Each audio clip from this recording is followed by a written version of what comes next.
Tā, kas mums te dārgais, labais, mīļais kumins?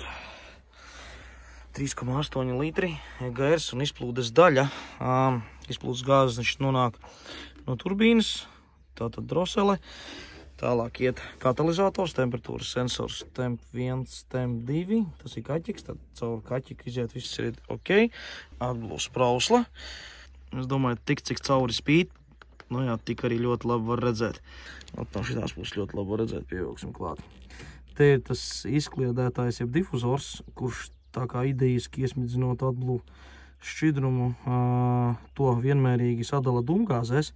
Grūti pateikt, vai tas ir atblū kvalitāte, bet viņam stāv bākā atblū kvalitāte sensors, taču arī. Līdz ar to, nu, ja ir ielietas slikts atblū, tad jau viņš reiz bļauj, ka ir slikts atblū, bet tā nav bijis, jā, kādreiz, ka būtu ir bijis, jā, ka... Otrajā dienā kāpāt.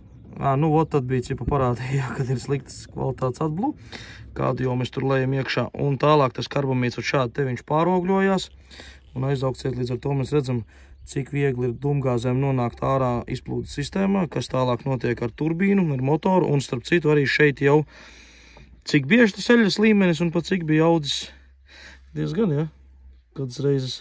Kādas 3 reizes ir servis mainījis eļa? Jā, 3 reizes jau stabili ir mainīta eļa, jo vienkārši kas notiek, nu kā jebkurā izplūdes sistēmā, arī tām sistēmām, kurām ir DPF, tātad faktiski aizaugot ciet šai sistēmai pilnībā. Te, kur vēl viens difuzors interesants, kas jau ir pirms SCR, jo tas pats tālāk ir SCR filtrs, selektīvais katalītiskais neutralizators, redūsmens, kur jau viss reakcija notiek. Tur iekšā, apakšā arī var redzēt, ir balts gabals. Video nevar redzēt, bet tas tur tālāk netiek, jo tur ir kalibrēti urbumi, ar kuriem nevar vairāk nonākt cietāku daļiņu gabali lielāki, kas, piemēram, šitien sabirst. Un tad arī kā kvēpiniekam notiek tas, kad veidojas liels pretspiediens, un pretspiediena daļa tieši šeit NT izplūdes daļā. Un tālāk, protams, nu, raksturīgi ir tas, kad degviela nonāk karterī, motora karterī pie eļļas klāt, un līmenis, protams, aug uz augšu. Ja mēs to neievērojam, apāk kaut kāds brīdinājums viņam parādās par to, ka eļļas līmenis pārāk augsts, piemēram, tur autiņiem dažam labam vieglajam parādās līmenis, kad ir par augsts, šeit nekas neparādās.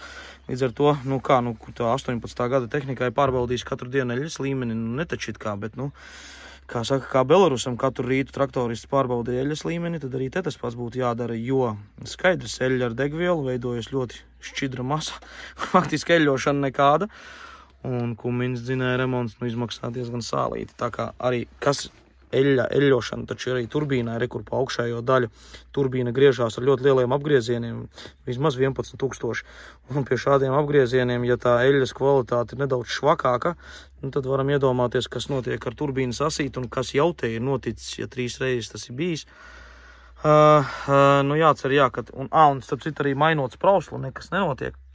Nu, teiksim, tā nekas nemainās arī vienalga augsts iet, mainot arī visu šo te difuzoru daļu, kur priekšējais ir NOX, kas stāv. Arī nekas nemainās, reģenerācijas arī nepalīdz faktiski, jo šis te viss vienkārši izaug. Varētu būt, ja izgriezt ārā tās restes no turienes teorētiski, tad varbūt arī būtu ok, bet arī diez vai, jo tas viss, kur nonāks. Tālāk SCRs, lai gan nav arī skaidrība, cik tas tur ir dzīvs, bet, nu, kaķiks noteikti ir viss ok stīgā, jo šitam DPF nav tikai atbūs sistēma. Tātad, nu, šim te jāsako līdzi, lai saprastu, cik te labi vai slikti ir tas viss pasākums. Tātad, nu, te ir EGR vārsts skaidrs arī, nu, ja tas nobeidzās, tad arī tas aizaudzē ieplūdes kolektoru.